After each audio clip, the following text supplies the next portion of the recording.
MyDraw drawings are made up of shapes. They may be as simple as lines, or more complex like flowchart or family tree diagrams.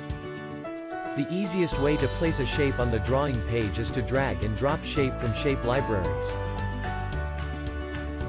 Select a shape from the shape library. Hold down the left mouse button and drag the shape onto the drawing page. To place the shape on the drawing page, release the mouse button. When you copy or cut a shape, the copied or cut object is placed in the clipboard.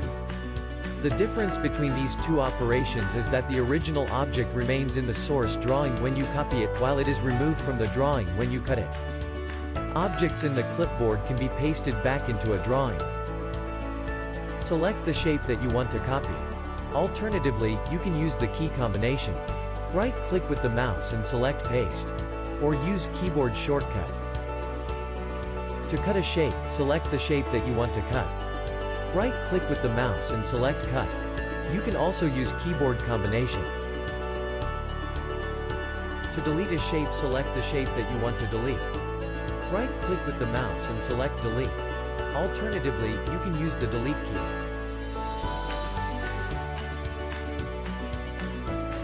Go ahead and download MyDraw today.